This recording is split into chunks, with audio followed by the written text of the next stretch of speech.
ili mtu hija yake itakate na iwe ni sababu ya kusamehewa madhambi yake, ni hili somo ambalo tunalisoma leo, ambalo ni nini? As-sabru fil hajji. As-sabru fil hajji, subira katika kutekeleza ibada ya hija.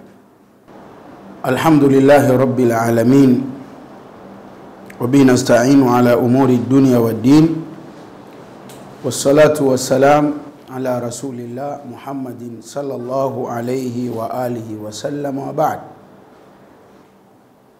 Baada ya kumshukuru Allah tabaraka wa taala, kadhalika mtakia sala na salamu mtume wetu Muhammadin sallallahu alayhi wa alihi wa sallam, leo siku ya tarehe 25 mwezi huu wa 5, siku hii ya Jumapili, tunakamilisha rasmi darasa yetu ya semina ambayo walillahi alhamdu tumeifanya kwa takriban wiki 2 katika siku za weekend. Tunaamini tukiyazingatia ambayo tumekumbushana, basi ni mwangaza mzuri sana wa kumulikia ibada yetu katika mapito yote ambayo tutayapita. Na kila tulichokisoma kina umuhimu wa pekee katika safari yetu na kutekeleza kwa ibada yetu. Tunawajibika kuyabeba na kuyashika mafundisho haya katika hamasa iliyo kubwa na umuhimu ulio mkubwa, ili yale yanayokusudiwa katika ibada hii yaweze kupatikana. Na hakuna makubwa ambayo yanakusudiwa isipokuwa ni vile tulivyoambiwa na Mtume Muhammad sallallahu alaihi wa alihi wasallam: man hajja wa lam yarfuth wa lam yafsuq raja'a ka yaumi waladatuhu Mtu yeyote mwenye kwenda tekeleza ibada ya hija asifanye maovu machafu, hurejea mtu huyo kama vile amezaliwa kutoka katika tumbo la mama yake. Akasema katika riwaya: wal hajjul mabruru laysa lahu jazaa'un illa aljanna. Na hija iliyotakata, maana yake hija iliyotekelezwa kwa mtu kukamilisha yote yanayostahiki, hakika hija hii Allah humtazama mja wake huyu katika namna ya kuwa hakuna chochote anachostahiki kumlipa zaidi ya pepo. Na sisi tunamuomba Allah tabaraka wa taala aijalie hija yetu iyalete matunda haya inshallah, iwe ni sababu ya kusamehewa makosa yetu na kusafishwa na yote yale ambayo tumepata kuteleza huko nyuma. Sisi ni waja wa Allah mtukufu wenye sifa kuu ya mapungufu. Wanasema wanafalsafa, katika sifa za ukamilifu wa mwanadamu, katika sifa za ukamilifu wa maumbile ya mwanadamu, ni mwanadamu huyo kutokuwa mkamilifu. Katika sifa za ukamilifu wa maumbile ya mwanadamu, ni mwanadamu huyo kutokuwa mkamilifu. Ukimsikia mwanadamu anajigamba kuwa yeye yuko sawa, hana makosa, huyo sio binadamu. Aliyekamilika kwa kila idara ni Allah tabaraka wa taala peke yake. Na sote tunajua, tunasema siku zote al-kamalu lillahi, ukamilifu ni wa Allah tu, lakini sisi binadamu tunayo matelezo mengi sana. Sasa yote tuliyopata kuteleza, sehemu ya kuyasafisha na kuyaondosha ni kwenye hii ibada ambayo tunakwenda kuitekeleza. Na semina yetu leo itakomea au itatamatika na somo zito sana. Somo zito sana ambalo ndilo limebeba mafanikio anayoweza kuyapata mtu katika hija yake. Ili mtu hija yake itakate na iwe ni sababu ya kusamehewa madhambi yake, ni hili somo ambalo tunalisoma leo, ambalo ni nini? As-sabru fil hajji. As-sabru fil hajji, subira katika kutekeleza ibada ya hija. Subira maana yake ni nini? Tunaposema subira maana yake ni nini? Ni habsu nafsi ala ma takrahu. Subira maana yake ni kuizuia nafsi isifanye yale yanayochukiza. Habsu nafsi ala ma takrahu ni kuizuia nafsi isifanye yale yanayochukiza. Sasa subira kwa maana hii katika ibada ya hija imekuja kwa aina nyingi sana, na sisi tutazisema hizo aina moja baada ya nyingine kwa namna zilivyokokotolewa, zilivyotoholewa aina hizo kutoka kwenye kitabu kitukufu cha Allah tabaraka wa taala, kadhalika katika sunna sahihi za Mtume Muhammad sallallahu alayhi wa alihi wasallama. Aina ya kwanza ya subira ambayo hujaji anatakikana kuwa nayo katika kutekeleza kwake ibada ya hija ni as-sabru ala ta'ati llahi. As-sabru ala ta'ati llahi ni mtu kusubiri, kuizuia nafsi na kutofanya yasiyofaa wakati anamtii Allah subhanahu wa ta'ala, wakati anamwabudia Allah subhanahu wa ta'ala. Biadai manasiki alhaji wal umra, kwa mtu huyu kutekeleza ibada ya hija au umra, min ihrami, kutoka pale anahirimia, amtii Allah vile inastahiki na aache kufanya yote yale ambayo yanachukiza. Wa mabitu bimina, na yale masiku anayolala katika maeneo ya Mina alale katika namna aliyofundisha Allah mtukufu kupitia mtume wake Muhammadin sallallahu alaihi wa alihi wasallama. Wa wuqufi bi Arafa, na anaposimama pia katika viwanja vya Arafa asimame kama vile alivyofundisha Allah mtukufu kupitia mtume wake Muhammadin sallallahu alaihi wa alihi wasallama.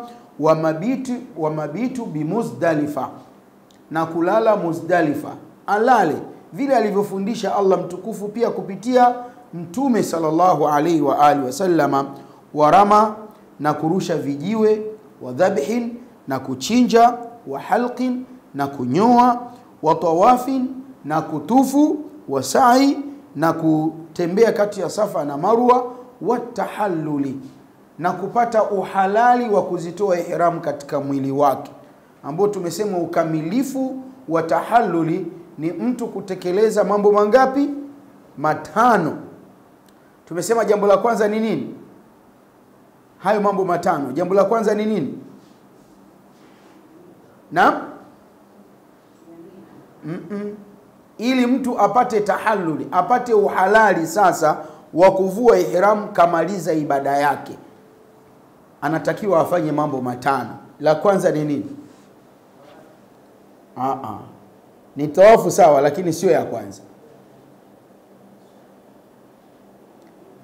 Pitieni masomo haya wazee wangu, milioni 20 si kidogo. Kuweni makini, na nyinyi si watoto wadogo ambao mnaweza kupuuza kitu cha maana na cha msingi. Nyinyi ni watu wakubwa wazima, mmeteseka kupata hizi pesa. Jambo la kwanza ni kurembea vijiwe 7 siku ya tarehe 10. Jambo la kwanza ni kurembea vijiwe 7 siku ya tarehe 10. Nambari 2, kunyoa au kupunguza. Nambari 3, kuchinja. Nambari 4, kutufu al-Kaaba, tawafu ya nguzo. Nambari 5, kusahi kati ya Safa na Marwa. Akiyafanya mtu mambo haya katika siku ya tarehe 10, amepata tahalluli kamilifu. Ama mtu akirembea vijiwe, akanyoa au kupunguza, akachinja, huyu anakuwa amepata tahalluli ndogo itayomwezesha kuvua ihram zake, akaoga kwa sabuni yenye manukato, akajitia manukato. Lakini kama mtu yuko na mkewe, mtu yuko na mumewe, hawaruhusiwi kukutana kimwili kwa sababu bado hawajapata tahalluli kubwa. Ili ipatikane tahalluli kubwa lazima akamilishe mawili yaliyobakia, tawafu na sa'i yake. Kwa hivyo tahalluli inapatikana kwa kutekeleza mtu mambo matano. Tahalluli kubwa inapatikana, ama tahalluli ndogo ni kufanya mambo matatu: kurembea vijiwe, kunyoa au kupunguza, kuchinja. Mambo yote haya ayafanye hujaji ala alwajhi almashru'i walmatlubi, katika namna ambayo imefundishwa na Qur'ani na sunna ya Mtume Muhammad sallallahu alaihi wa alihi wasallama, na namna inayohitajika. Tunajua na kutambua kwamba sisi si wa mwanzo kuitekeleza ibada hii. Mwalimu wetu wa umma huu Mtume Muhammad sallallahu alaihi wa alihi wasallam ndiye aliyetangulia itekeleza hii ibada, na baada ya kuikamilisha alisema kuambia masahaba zake, na pia anatuambia sisi, khudhu anni manasikakum, chukueni kutoka kwangu namna nzima ya kutekeleza ibada yenu ya hija. Hafanyi mtu hija kwa namna akili yake tu inataka. Anafanya mtu ibada ya hija kwa vile alivyofundisha Mtume Muhammad sallallahu alaihi wa alihi wasallam. Sasa mtu kusubiri akabakia, mfano unaona anaamka mtu tarehe 11, anaona asubuhi hii nishasali alfajiri bado jua halijasimama, niende nikarembe. Lakini sharia inamwambia leo ili urembe ni lazima jua lifanye nini? Lipinduke. Kubakia anasubiria muda ambao jua litakuwa kali ndio aende akafanya ibada hii. Hii ni subira. Na subira hii ni kusubiri katika kumtii Allah mtukufu. Anasubiri ili amtii Allah mtukufu kwa kufuata nini? Mafundisho yake. Muzdalifa pale unakuta mtu akishafika, muda mwingine watu shida inawapata ni nini? Akishafika pale Muzdalifa anakumbana na ardhi ilichemka kutwa nzima ya moto vibaya mno. Tena ardhi ya jiwe jabali. Anaona mimi ngoja tu nizugezuge hapa tunayo niondoke. Kusubiria kulala pale mpaka asubuhi na mashaka hayo. Hiyo ndiyo kusubiri katika kumtii Allah subhanahu wa ta'ala. Ukimwona mtu anashindwa, anaondoka zake, huyu ameshindwa kusubiri, kakosa subira. Na ndio maana nilikwambieni mwanzoni ya kwamba hili somo la leo hili ni somo muhimu kweli kwa hujaji katika kutekeleza ibada yake. Kwa sababu ndiyo somo linaloanza angazia hija hii kwa mtu huyu itakuwa imetakata au ni kinyume na hivyo. Ama subira ya pili ni asabru an maasi llahi, ni mtu kusubiri kwa kuzuia nafsi yake na kutomuasi Allah mtukufu. Kusubiri kwa kuzuia nafsi yake na kutomuasi Allah mtukufu. Bijtinabi rafath, kwanza kwa mtu kujiepusha na rafath. Rafathi hapa inayokusudiwa ni mtu yuko na mkewe na mumewe, wakaanza kukumbatiana, wanapigana mabusu, wanashikamana kwa namna ya kuamsha hisia za matamanio baina yao, na mwisho wa siku pengine wamehitaji wapate chumba cha peke yao, wakakutana kabisa kimwili. Ndio rafathi inayokusudiwa. Hii inazuiliwa. Sasa inazuiliwa muda gani? Sio muda wote. Sio muda wote mtu yuko kule, sio muda wote. Ni ule muda ambao mtu amehirimia. Mfano sisi tutahirimia tukitoka hapa mpaka tunafika, yani tukitoka Cairo tunakwenda tukikaribia, tukifika Jofa tunahirimia takriban nusu saa kabla ya kutoa airport ya Jeddah. Kisha tunaingia Maka siku ya Juma ngapi? Ijumaa jioni, si ndivyo? Usiku wake tunafanya ibada. Tukishafanya ibada tunakoga, tumepata tahallul. Hapa mtu anaweza kukutana na mkewe na mumewe bila matatizo. Hata wanaweza wakatoka wamekumbatiana na nini, acha chochote kiamke baina yao, haina shida. Ikishafika tarehe 8 labbaika hajjan, hapa rafathi inakataliwa. Hii mpaka siku apate tahalluli tena, ambayo tunasema kubwa, yani awe amefanya yale mambo mangapi? 5. Ndio anaweza kumbatiana na mkewe katika namna ya matamanio, au akakutana naye hasa kimwili. Kabla ya mazingira hayo haikubaliki. Wakishamaliza, tumerudi Maka, kila kitu kimekamilika, tunakwenda Madina, au sema sisi tumekuja hija tu, tayari nyinyi mko mna ruhusa. Mnafanya nini? Mna ruhusa kisharia. Kwa hivyo mazingira yanayokataliwa ni yale katika zile nyakati ambazo watu wako wameihirimia, wameinuia ibada yenyewe.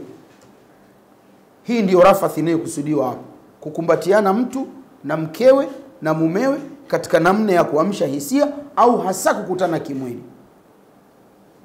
Walfusuka, ama maasi yanayokusudiwa, mafasiki yanayokusudiwa hapa ni aina yeyote ya maasi, machafu yeyote yale ambayo mtu akiyafanya yanamchukiza Allah subhanahu wa ta'ala.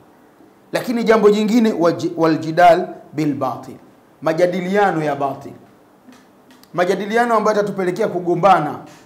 Tunajua kabisa kwamba hivi vitu vya kidunia vinaamsha hisia za chuki baina yetu. Mnaanza kujadili mambo ya siasa ya nini hapo?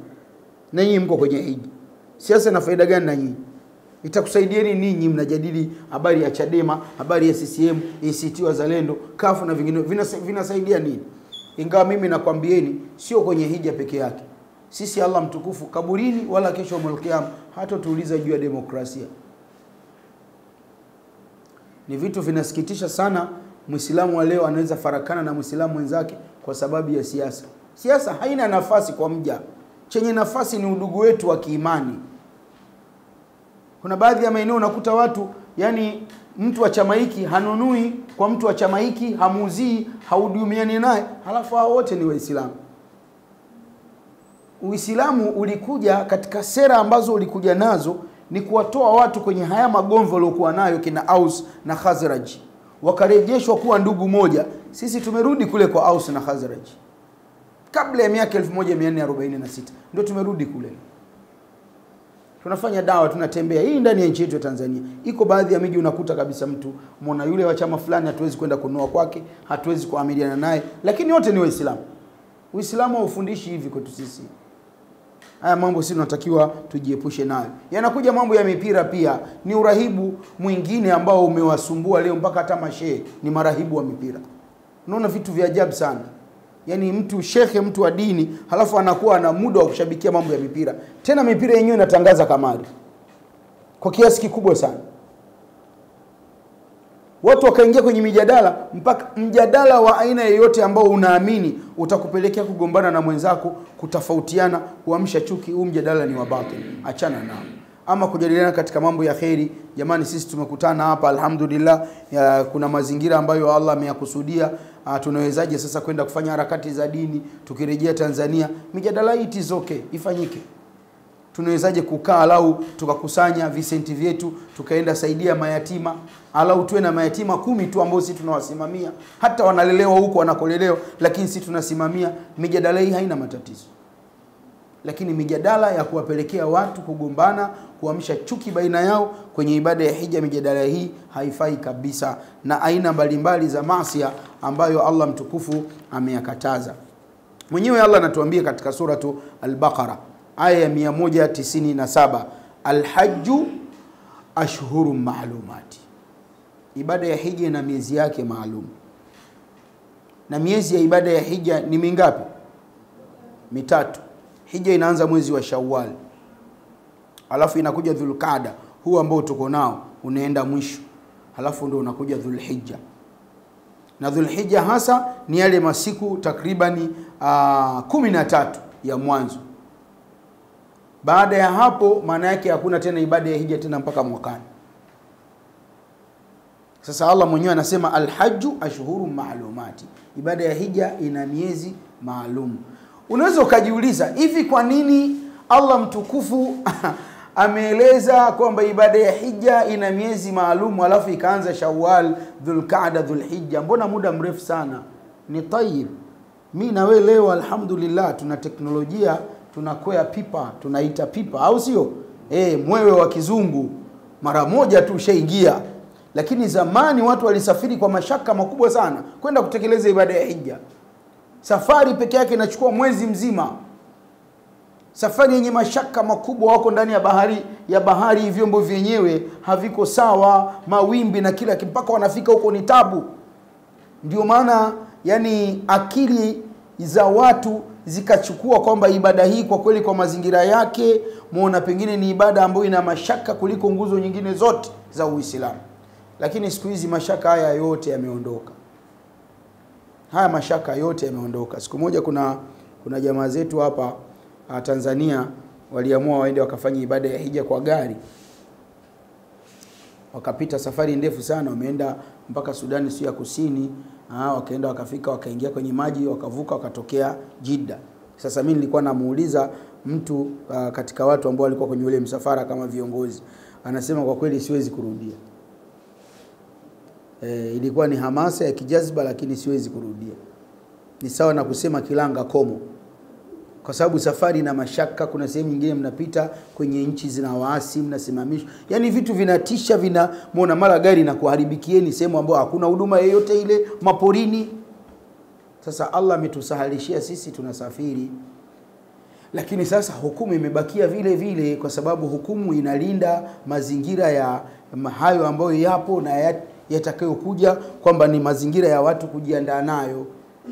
Tumeelewana vizuri Sasa Allah mtukufu akasema faman faradha fihinna alhajja, mtu yeyote ambaye atafaradhishiwa, atawezeshwa na Allah kuweka nia ya kutekeleza ibada ya hija katika miezi hiyo, fala rafatha. Nambari 1, asiende huko afu akaanza kufanya matendo ya kimapenzi na mke wake na mume wake wakiwa katika ibada. Kwenye ibada hakuna, kwenye hija hakuna mambo haya.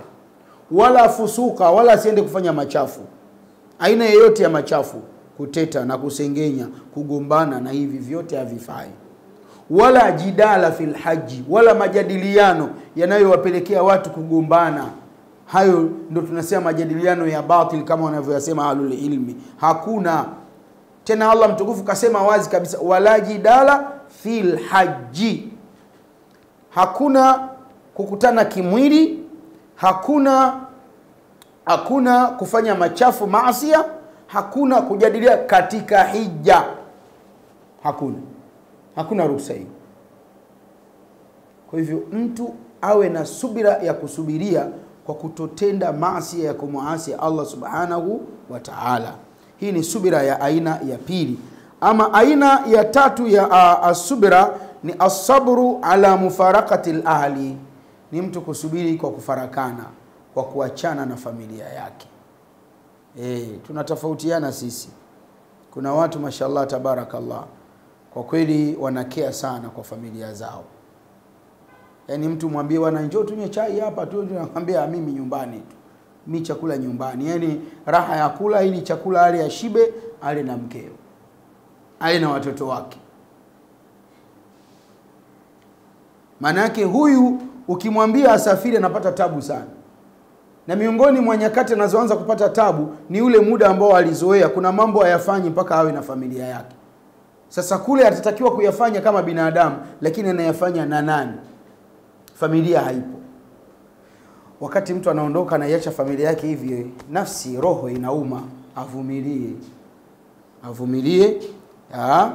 Wal ahbabi, na si tu familia, lakini hata vipenzi vyake, marafiki zake ambao ana mazingira ya kukutana nao, anafanya kazi nao pamoja. Wal autani, na mji wake, nchi yake, pahala pake alipopazoea, ambapo anaona anapamudu. Yani kuna mtu ukimwambia bwana tunakuhamisha, tunakupeleka Mwanza, inakuwa ni homa kabisa na hana amani. Kwa sababu gani? Yeye amezoea Dar es Salaam na kila kitu. Na kuna mwingine ukimwambia Mwanza unampeleka Dar es Salaam, anaona tabu kwa sababu kazoea Mwanza, muona nenda ukumbana na mazingira ya shida. Majuzi mimi nilienda nyumbani kwetu kutembelea wazee Shinyanga. Sasa mzee wangu amedondoka, nimepata taarifa anaumwa, nimeenda kumuona. Basi naona katika vitu anapenda, namnunulia machungwa. Naenda kununua chungwa moja Kahama Shinyanga, shilingi 500 chungwa moja.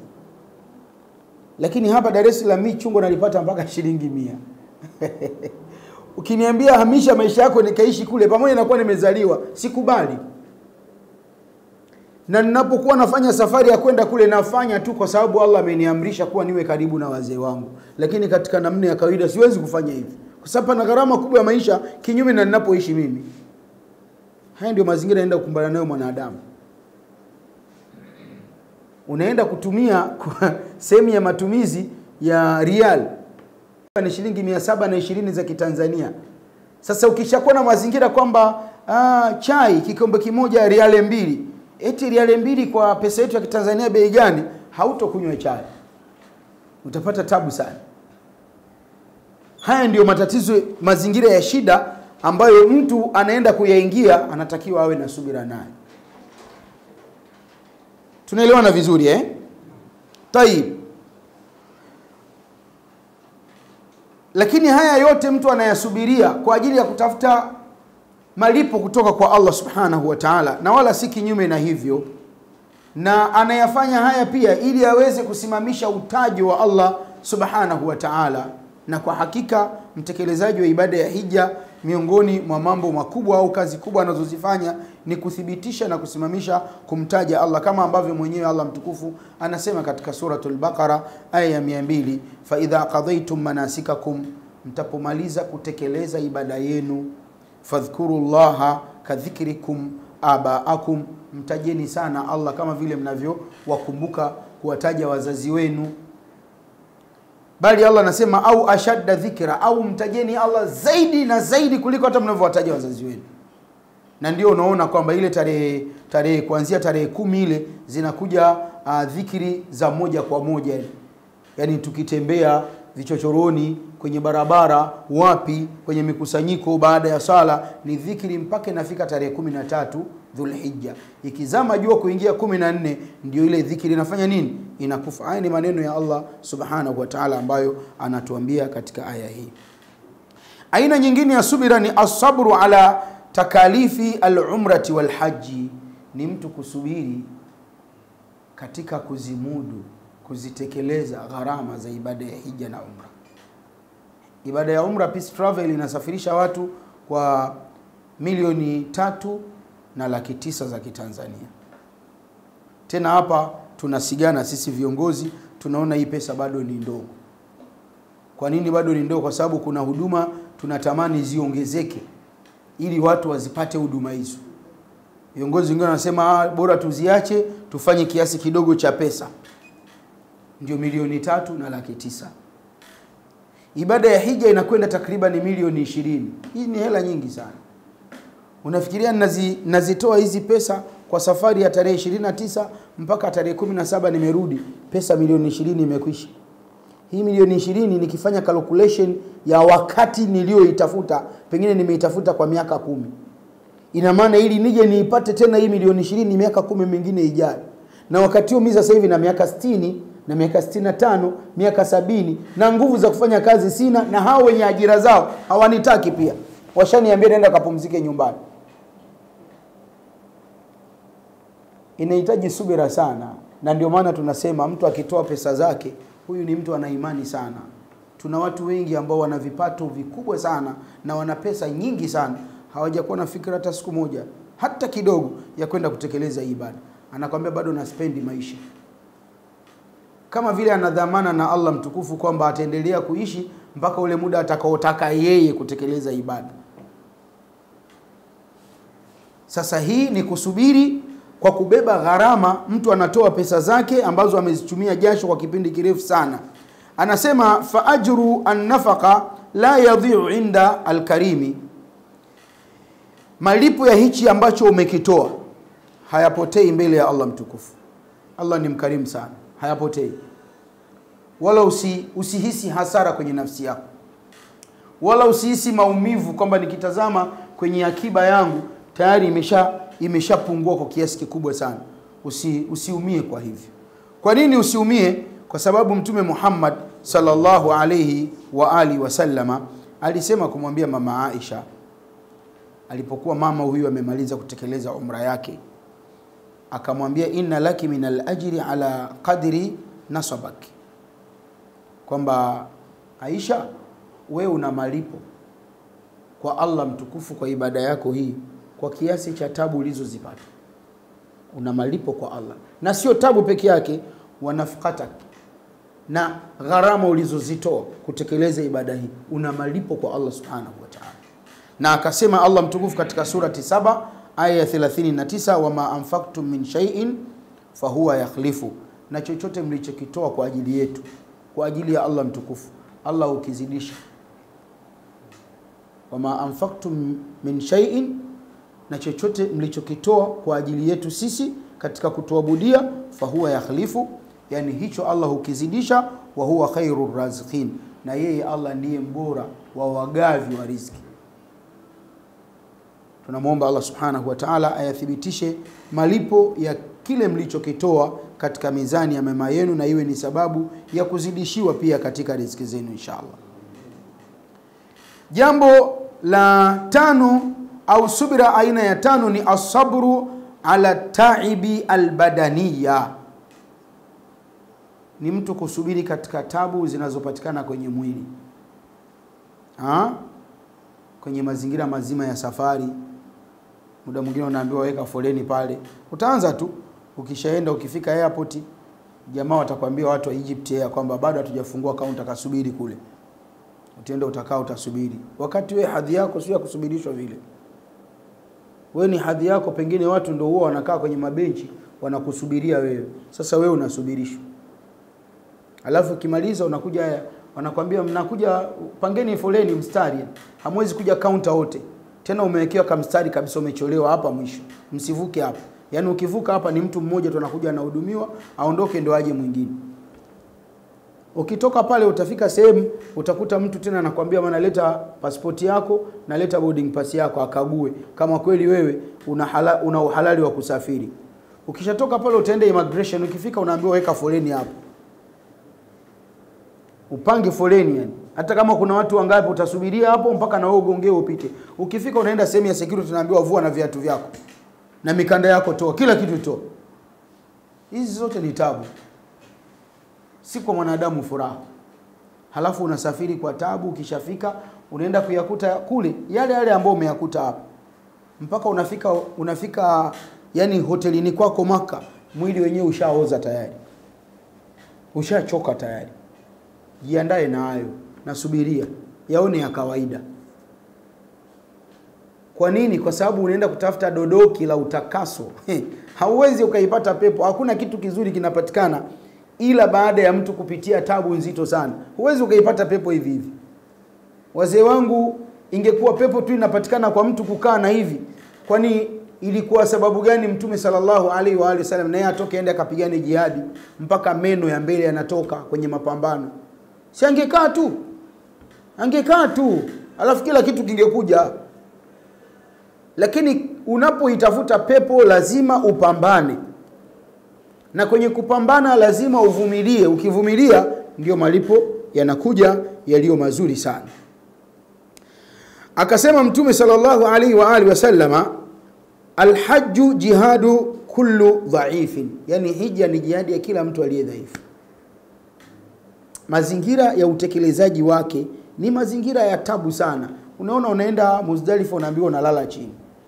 Hatusemi unalala chini, lakini unalala hakuna godoro pale. Wala huna uwezo wa kupeleka godoro, hauna.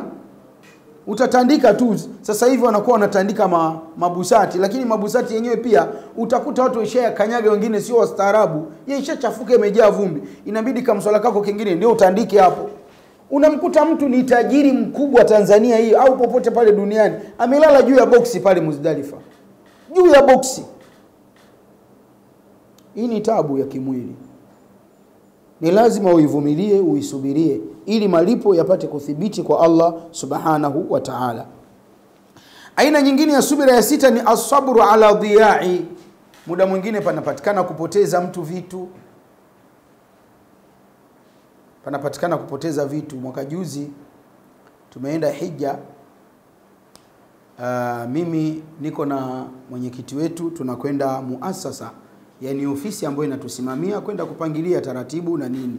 Nimeingia kwenye gari taksi, nikatoa pochi ya pesa, nikatoa pesa kwa ajili ya kumpa.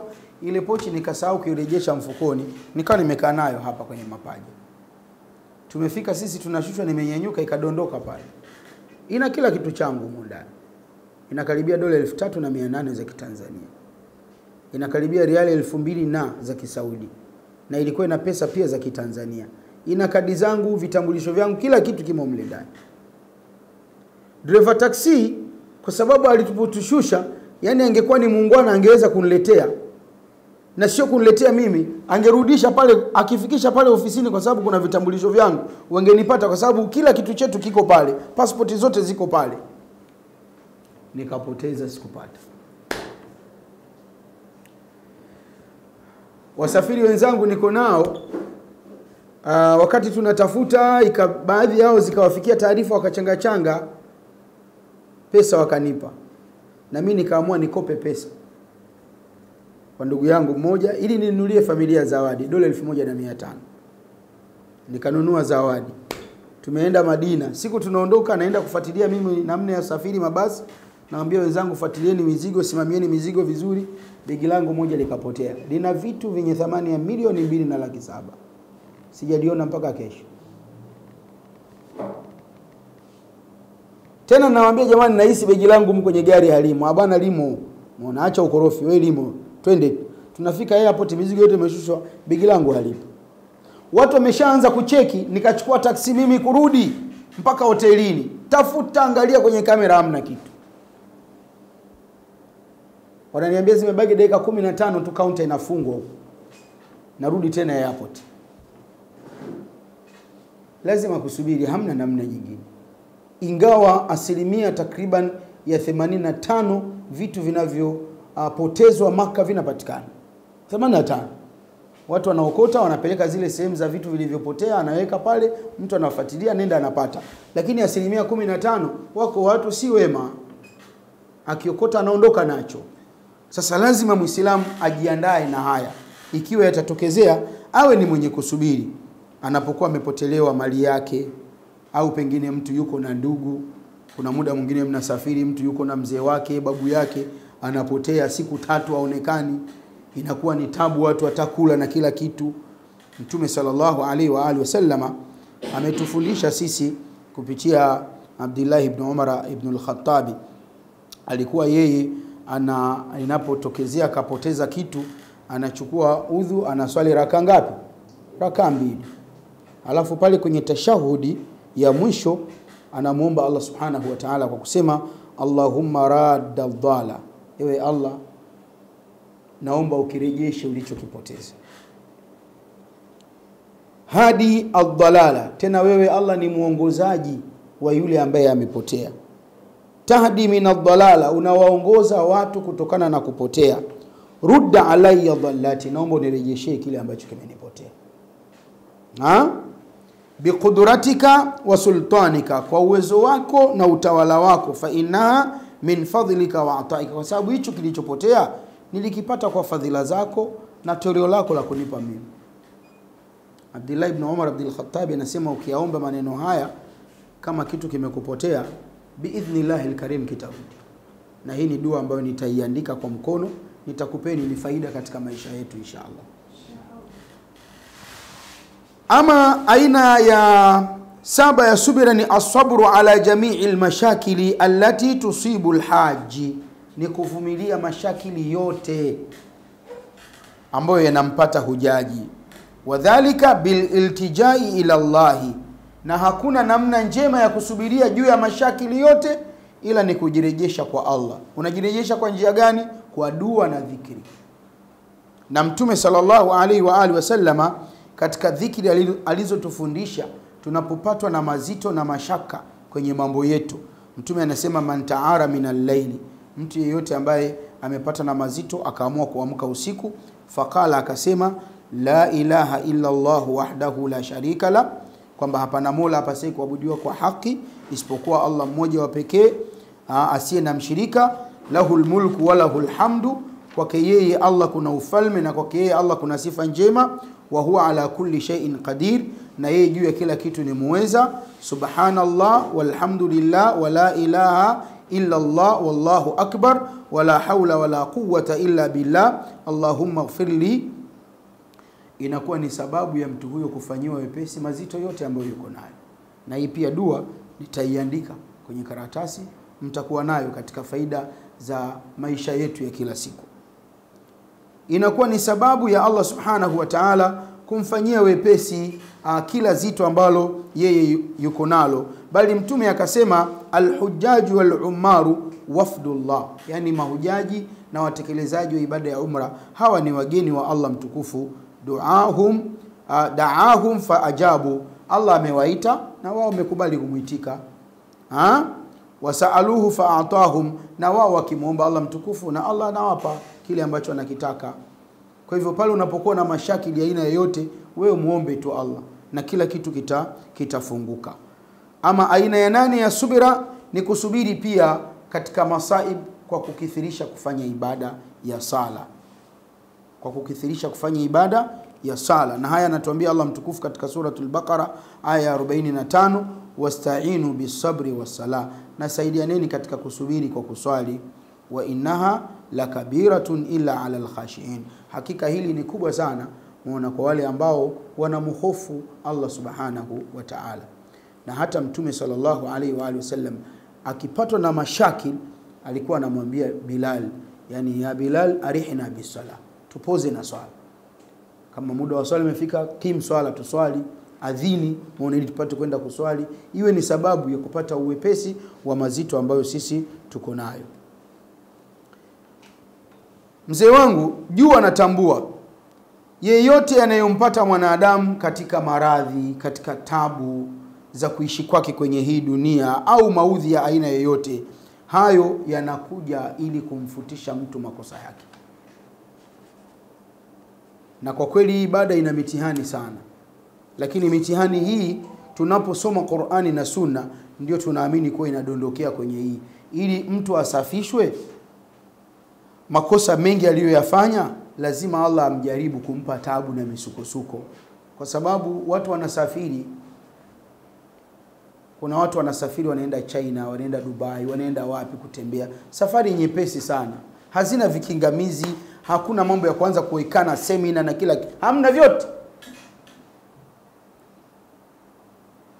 Kaka yangu jana alikuwa ananiambia kazi zake, maisha yake, alikuwa anafanya kazi inampelekea kila siku anasafiri. Kila siku anasafiri.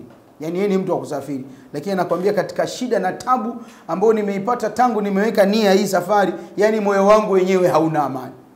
Pamoja na kuwa ni mwalimu bali profesa wa kusafiri.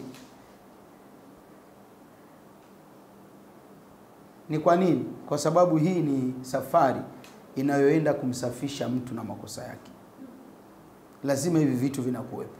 Sasa vikija vitabu mazonge na nini, lengo upate kusafishwa, kwa sababu hakuna jambo zuri lolote linakuja bila kupewa mtihani.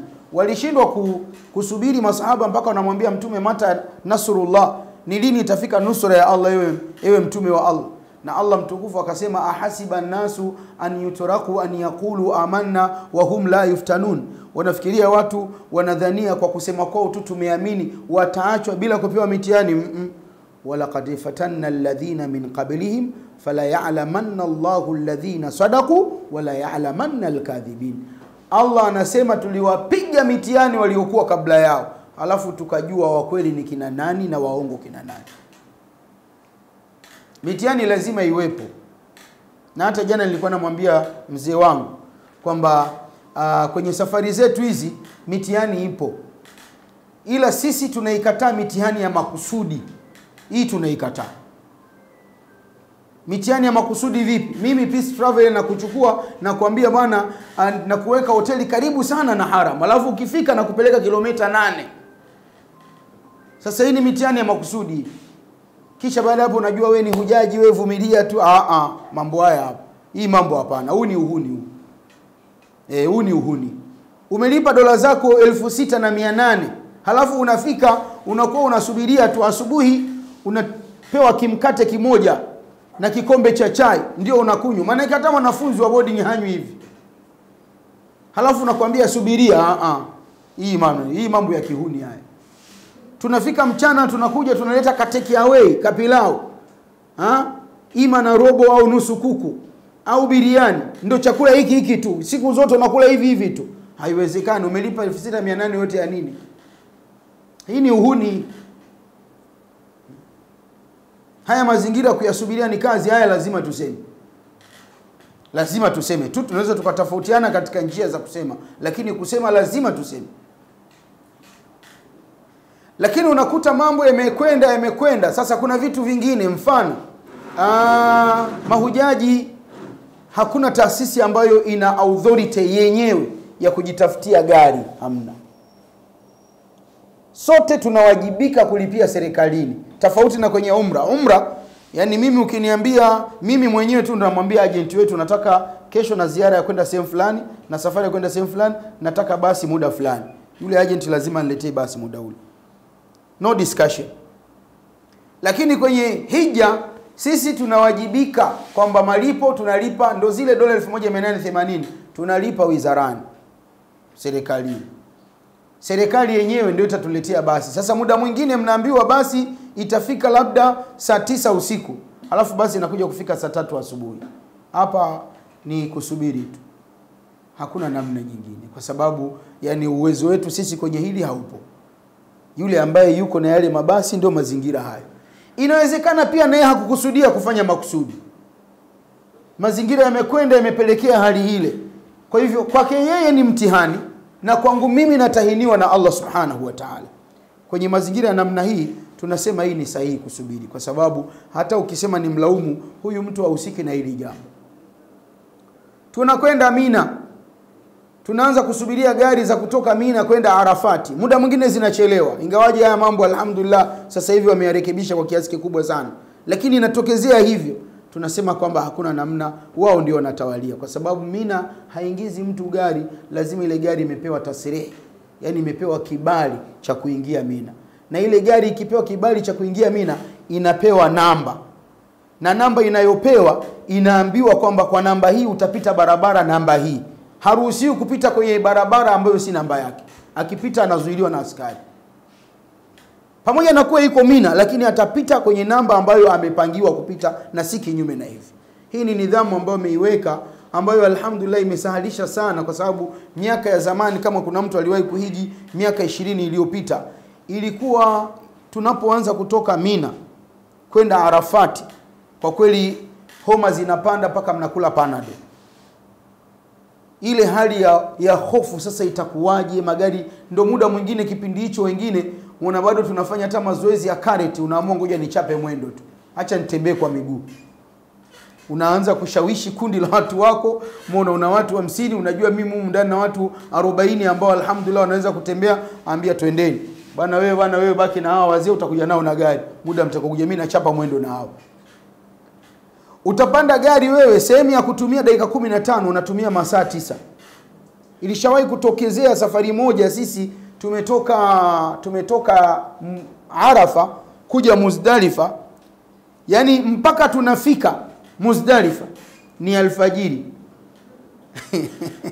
Mpaka tunafika Muzdalifa ni alfajiri. Hata hiyo swala ya magharibi inaisha baada tu ya kuanza kuingia, ndio tuliteremka, watu wanaswali wanapokezana, gari inasogea chap kidogo. Maana yake gari zaidi ya 100,000 zinatembea barabarani. Jam ni kubwa mno. Serikali wametengeneza tariqu ad-dairi, ring road, njia zinazozunguruka hazimaliziki, halafu wamezipa namba. Alhamdulillah sasa hivi zahma hiyo hamna tena, kwa sababu kila gari itapita kwenye namba yake na barabara inakwenda inazunguruka, haiishi. Kwa ile mambo ya jam tena hamna. Lakini haya yanatokezea kwenye mazingira namna hii. Sasa vitu vya namna hii ni vitu ambavyo Muislamu anatakikana avivumilie. Mtume sallallahu alaihi wa alihi wasallam anasema katika riwaya iliyothibiti ndani ya Bukhari na Muslim, anasema ma yusibu almuslim min nasabin, yani Muislamu hakuna tabu anaipata, wala wasabin, wala maradhi anayoyaugua, wala hammin, wala hakuna mazonge yanayompata kwenye maisha yake, wala huznin, wala huzuni, wala adha, wala maudhi, wala hata shauka yushakuha, hata mwiba unaomchoma au chupa imemchoma, sindano imemchoma. Mtume anasema illa kaffara Allahu biha min khatayahu, isipokuwa hicho kilichompata muumini huyu ni sababu ya Allah kumfutia makosa yake. Kwa hivyo huwezi ukasamehewa tu ukarudi hapa hija imetakata kama hakuna mitihani 2-3 ambayo wewe umeipitia, lazima upigwe nayo. Yani lazima, haiwezekani tu safari ikawa imepoa, imeenda, tumekwenda vizuri. Yako mambo yatatokezea, muone yatakupata tu. Na subira ya aina ya mwisho kabisa ni as-sabru ala ikhwanik, ni kusubiria juu ya ndugu zako, hawa wasafiri wenzako. Na wengine utaenda utakutana nao kule. Kuna watu wengine yeye hajali kabisa, yani anajitazama yeye tu. Kwa hiyo akipita anaona kabisa kuna mguu wa mtu pale, pisha anaukanyaga. wewe subiria, wala usirushe ngumi, wala usitoe matusi. Uko chumbani, muda mwingine tunapata hizi kesi, tunasafiri sisi, muda mwingine tumepata kesi, katika kesi tunapata watu wetu tunasafiri nao. Mtu anasafiri hapa ni mheshimiwa, na sisi tunasema siku zote tunapoenda kufanya ibada ya hija na umra, uheshimiwa wako uache hapa hapa. Usisafiri na uongozi wako, uheshimiwa wako. Kama wewe ni waziri, uacheni waziri hapa. Kama wewe ni rais, urais wako uache hapa. Wewe ni tajiri, una pesa, utajiri wako uache hapa. Ukisafiri kwenye akili yako kwamba mimi ni fulani, utapata tabu kweli. Kwa ajili kule si atumwangalii mtu kwa cheo chake. Hija ni ibada ambayo Allah amewasaizi wote kwenye aina hiyo. Hakuna tajiri, wala mfalme, wala raisi, wala waziri, wala mtu lofa wa chini, ila akiwa ni mwanaume atavaa shuka mbili, ihramu mbili tu. Sasa hakuna ihramu ya tajiri wala ihramu ya kiongozi, hamna. Sasa mtu anasafiri kwa sababu yeye ni mheshimiwa, akienda chooni haflash choo. Angalia jinsi watu walivyokuwa na akili za ajabu. Lakini ndio mitihani kwa hawa wako naye. Chumbani ana wenzake, anawaambia mimi ni mheshimiwa, mimi ni mtu wa kutumikiwa, mtasafisha wenyewe.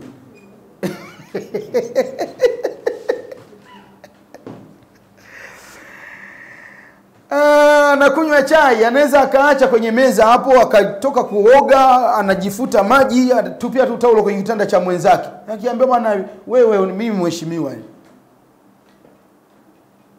Usigombane. Kabisa usigombane. Angalia moja kati ya njia mbili. Unaweza chukua lile taulo, liweke kwake. Tena muanikie vizuri au mtundikie, mwambie bwana taulo lako nimekuwekea hapa, litakuwa linakauka kidogo kidogo. Hayo ameacha kikombe pale, wewe kichukue kitupe kwenye pipa la uchafu, kindoo cha uchafu, bila hata matatizo. Ukiona siwezi kuvumilia, njoo kwa viongozi. Waambie jamani, sisi tuna changamoto A, B, C. Viongozi tunajua sisi namna ya kuzikabili hizi changamoto.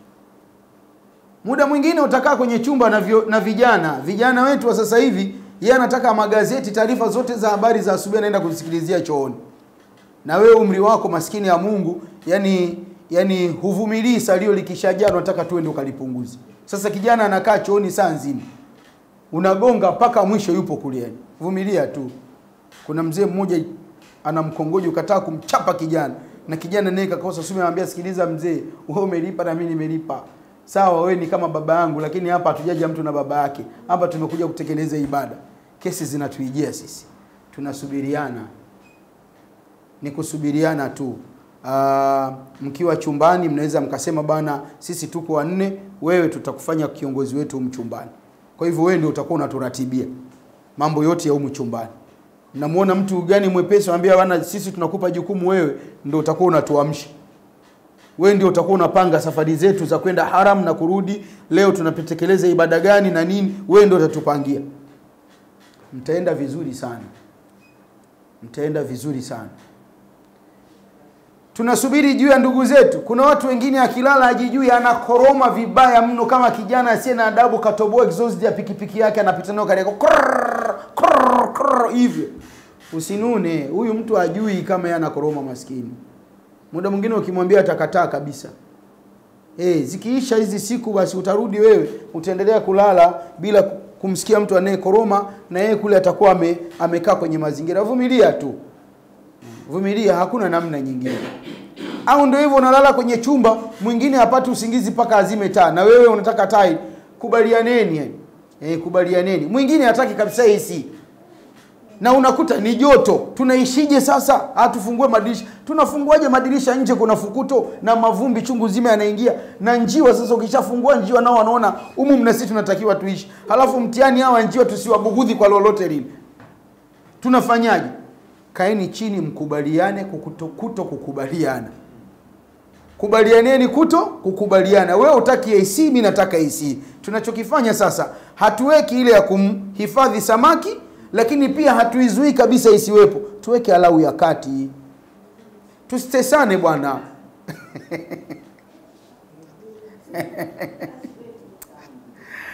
Ni maisha, na hatuwezi tukakinzana na matakwa yako. Unaweza kuwa raia mwema sana nyumbani kwako na kwingineko. Kwa sababu hata watu unaoishi nao nyumbani kwako au watoto wako hawana tabia moja, na japo umewazaa wewe. Unakuta na watoto 4 5, kila mmoja ana tabia yake. Tunafahamiana vizuri Lazima kuvumilia. Haya mambo tunapoyavumilia, Allah mtukufu anatuambia inama yuwaffa sabiruna ajrahum bighairi hisabin. Hakika si vingine Allah anawalipa wenye kusubiri ujira usiokuwa na hesabu. Ndio malipo ya subira kwa mtu ambaye anavumilia. Na kwa kweli twendeni tukaishi hasa subira. Ibada hii inahitaji sana subira. Bila kusubiri ni tabu sana. Nyie acheni viongozi, wao ndio watapambana. Ikibidi kushauti, acheni viongozi ndio watashauti. Sababu katika tabia nyingine wako nazo ndugu zetu, ukiwa ni mtu wa yani inshallah utaipata haki yako, lakini itachelewa sana. Lakini ukiweza kutoa macho na ukapandisha sauti kidogo, anajua huyu mtu anajitambua na anaweza kuongea. Alafu makelele yake pia kwetu sisi ni kero. Acha tumtoe ili tuondokane na kero, lakini ndio langu limetimia. Shai kutokezea siku moja mwaka 2016 nadhani. Tunasubiria mabasi, wale watu wazima wale tarehe 12 hawawezi kurudi mjini Maka isipokuwa na gari na mabasi. Sasa watu wa muasasa, wale watu ambao wanatusimamia, gari wanawapa wa Nigeria tu. Tuna wa Nigeria, tuna wa Zimbabwe, tuna wa South Africa, wa Mauritius. Wanawapa tu wao. Sisi tumechelewa, imefika mpaka saa 8. Hatupewi gari. Na watu wanaogopa. Taweza kusema itakuwa tabu na nini. Mimi nikamfuata naibu rais. Nikamwambia, bwana, nimekuja ili utupe taserehe, utupe kibali. Tuingize gari, tukodi gari kutoka Maka ije hapa itubebe. Sababu wewe umeshindwa kutubeba. Akaniambia, wewe ukiweza kupata taserehe, mimi hiyo gari nitakodi. Nikamwambia, una uwezo wa kukodi kwa sababu wewe ni masikini, mtoto wa maskini, mjukuu wa maskini. Akaniambia, madha takulu, unasemaje? Nikarudia tena maneno hayo. Mara ya 3 nikarudia maneno hayo. Kijana wa Kiarabu akakasirika, weupe wake ukabadilika akawa mwekundu, kantazama. Akaingia kwenye gari. Akaanza kuvuta sigara. Anaipeleka gari mwanzo wa mtaa, anarudisha mwisho wa mtaa. Akifika anasimama, ananitazama. Vuta sigara zake nyingi sana. Mwisho wa siku akaja akapaki gari. Akanifuata. Akaniambia, nikupe mabasi mangapi yatatosha kubeba watu wako? Nikamwambia, ile jibu siwezi kukupa. Ngoja nisemeshane na wenzangu. Tukasema tukaona tukipata 10 tutaondoka. Nikamwambia ni haya turatibu. Akatupa basi 10. Baada ya hapo tukabusiana vichwa, mambo yamekwisha, tumekumbatiana. Ndugu zetu wanataka hivi. Kwa hivyo ikifikia mazingira haya viongozi wanafanya, muone nyinyi waacheni viongozi wanafanya kwa maslahi yetu sisi. Lakini sisi tuwe watulivu sana. Tuwe watulivu sana. Na jambo la mwisho kabisa ambalo tunaenda nalo ni ta'atul amiri. Kumtii kiongozi. Ni muhimu mno kwenye safari.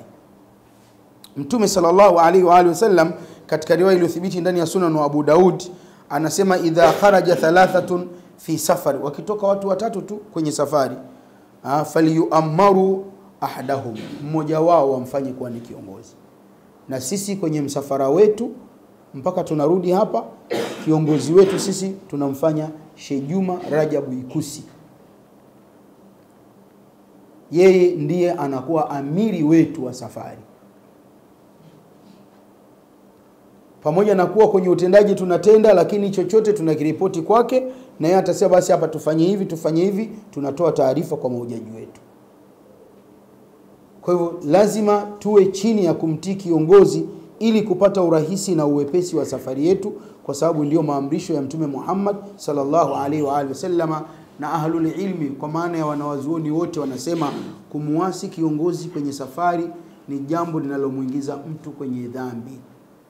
Na kiongozi huyu wa safari sio kiongozi huyu mtawala, labda kuna kanuni gani atakupa. Ni zile taratibu tu za safari yenu. Mkishamaliza safari, uongozi wake pia umekwisha. Kwa tujiandae kuishi katika maisha ya ta'atu al-amiri, kuwa chini ya kiongozi kwa maelekezo na utaratibu wa aina yeyote. Kuna baadhi ya maeneo, mfano tuko safarini, unaamua nitoke labda niende washroom, mpe taarifa kiongozi natoka kidogo, ili tukiitwa asifikirie watu wote wako pale na kumbe wewe umeondoka alafu baadaye tunaacha watu. Haya mambo yanatokezea.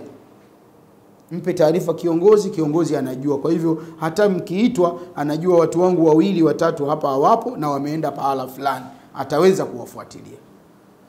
Baada ya kuyasema haya, namuomba Allah subhanahu wa ta'ala atujalie minal ladhina yastami'una alqawla fayattabi'una ahsana.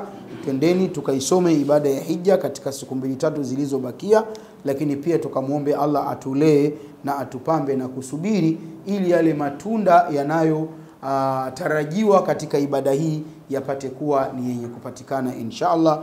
Naacha nafasi ya maswali kama yatakuwepo maswali inshallah. Karibuni.